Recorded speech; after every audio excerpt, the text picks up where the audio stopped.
Hurricane season is upon us. If you're already in Louisiana, then it's probably no big deal for you. But if you're not, if you want to find out, how we deal with it, what it's like in general, and what we do to prepare for hurricane season, stick around because that's exactly what we're talking about in this video.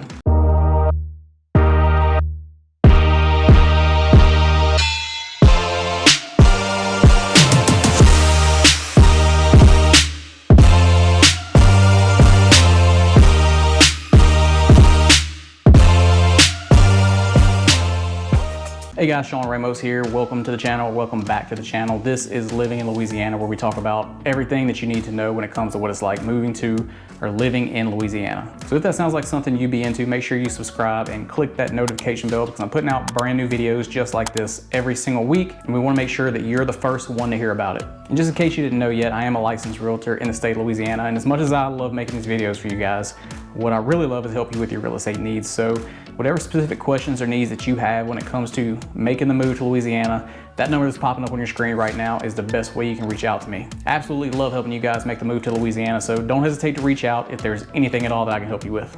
All right, so let's dive right into it. I help people move from all over the country here to Louisiana.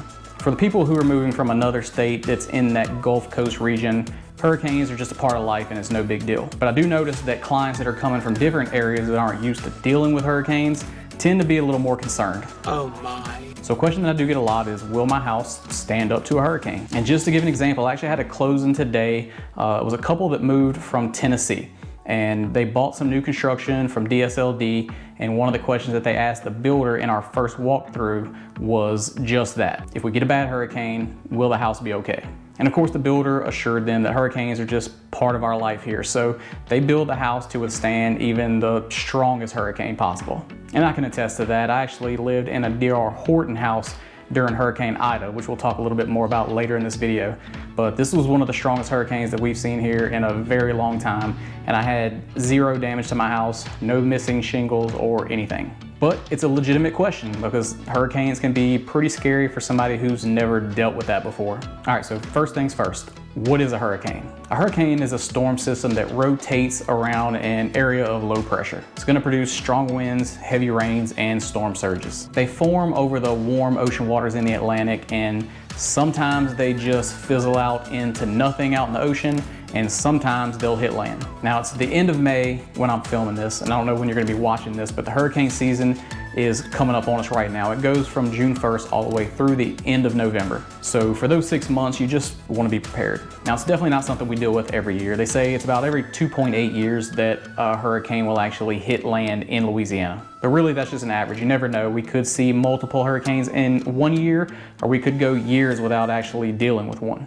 So let's talk about the impact that hurricanes have on South Louisiana. Now we're particularly vulnerable because of our location right on the Gulf Coast. The warm waters in the Gulf of Mexico are ideal for the hurricanes gaining strength as they come towards us. But the thing is, the storm starts weakening as soon as the eye hits land. So really, the further south you are near the coast, probably the worse you're gonna get it. Down on the coast, you're gonna see much stronger winds. You're gonna see probably much heavier rain. You're gonna deal with the storm surges and potentially more flooding. A category 1 is gonna be the weakest and a category 5 is gonna be the strongest. Now it's kind of a running joke around here that you don't really need to worry about the storm until you see Jim Cantori from the Weather Channel show up in town. Because he's always gonna go where they expect to see the worst part of the storm. But the good news is you're gonna have plenty of time to prepare.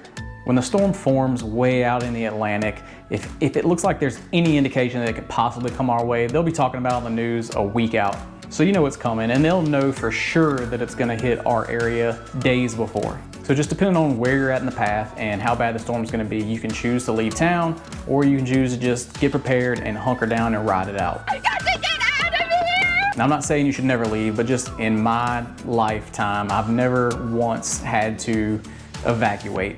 And I've been right in the path on some storms that had some pretty serious strength, but we've always just rode them out and never really had any issues, other than just some of the inconvenience of not having electricity and things like that. So if a hurricane's coming your way and you decide that you're gonna stick it out, here's some things you wanna do just to get prepared. So as far as your house goes, you're gonna wanna secure any loose items. That's your grills, your patio furniture, your trampoline, kids' toys, anything that strong winds could blow away. Ideally, you're not gonna want any large limbs hanging over your house that could fall and cause damage. I know I've mentioned it on this channel before, but we just finished building a house and we had to clear the land before we built. And one of the things that I made sure of is that no trees are within reach of my house if one of them gets knocked over by a storm. And again, depending on the severity of the storm and how much rain people are expecting and how strong the winds are gonna be, some people will board up their windows, some people will put sandbags around areas where water could get in the house. And really, you'll have an idea of what kind of preparation like that you need to do just based on what they're telling you on the news. And you're gonna make sure that you're stocked up on some of the things that you need. At minimum, you wanna have a few days of food and water. It's good to have batteries, flashlights, candles, any medications that you might need, and toilet paper. Because depending on how bad the storm is, you may not have access to any stores if the power's out for any long period of time. And it's up to you if you want to participate in this, but another big thing around here are hurricane parties. So stick around long enough and you'll find that people stock up on alcohol just as much as they stock up on food and water. And another thing I want to talk about as far as preparation goes are generators. Now this isn't exactly a necessity, but it's super convenient to have one because you don't want to sit here for a week or more in this blistering Louisiana heat with no air at all. So you've got a couple options. You can just get a traditional generator where you can run extension cords so you can keep your refrigerators and freezers and fans and lights going. I know personally we keep a window AC unit, and while it doesn't keep the whole house cool, we can keep at least one room comfortable. Now I think this is frowned upon. I don't even know if you're supposed to do this, but I know that you can wire the generator to the house where it can backfeed into the house and you can run everything just like you normally would up to a certain amount, and you won't need any extension cords or things like that. Again, I don't know if you're supposed to do that or not, but if you do it, make sure you do it correctly because there is the potential that you can electrocute some of the workers when they're coming back trying to restore the power. Now I can remember as a kid, we didn't have a generator. So anytime a hurricane would come and it would knock the power out, we just had to deal with it. And I just remember it being so miserable. So if you can afford it, 100% get the generator. And if it's in your budget, the better way to go is a whole house generator that automatically kicks on anytime you lose power. In the new house we just had built, I actually had it wired for a whole house generator.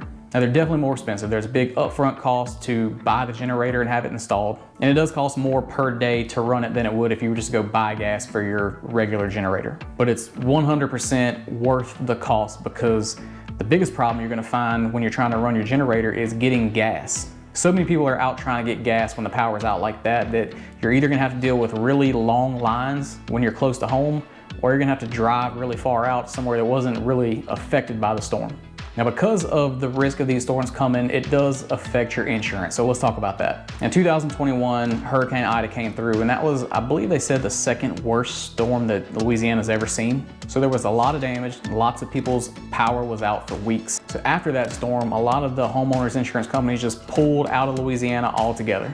And the ones that did stay all increased their premiums. So homeowners insurance has gotten to be kind of a pain since then, but I think that's something that really all the states on the Gulf Coast are seeing. And just to give you another personal example, this house I was having built, the homeowner's insurance quote I got before we built was just a little over $1,200 per year, but the prices all went up, and by the time the house was actually built, now I'm paying $1,700 per year, which in the grand scheme of things isn't really that bad. So your homeowner's insurance will cover any wind and hail damage. But here in South Louisiana, it's a great idea to have flood insurance also. Because if your house does flood, your homeowner's insurance isn't gonna touch it. So it's something to pay attention to when you're shopping for a house. If the house is in flood zone A or flood zone AE, you're gonna be required by your mortgage company to get flood insurance. If your house is in flood zone X, which is what most people are looking for, then you're not gonna be required to have it, but again, it's not a bad idea. Now, if you have any questions or concerns about insurance, don't hesitate to reach out. That's why I'm here. We can jump on a quick phone call or a quick Zoom call and I can answer your questions. And if you need to talk to an insurance professional, I have some really good ones that I work with that I'd be happy to put you in touch with. Now, the bottom line is no matter where you're at in the country, you're gonna have to deal with something. In the areas that are more prone to earthquakes and tornadoes, to me, that's a lot more scary. Because again, you have so much time to prepare for the hurricane and we know it's coming days ahead of time that you can kind of get your game plan together and do whatever you need to do to feel safe. So what do you think? I hope this helps some if you were a little worried about hurricanes, and if I haven't scared you off too much and you still want to move here to Louisiana, that number that's on the bottom of your screen right now is the best way you can reach out to me. I'm here to be a resource for you for anything real estate related, so whatever questions or needs that you have, don't hesitate to reach out. I love helping you guys with this stuff. I love answering your questions.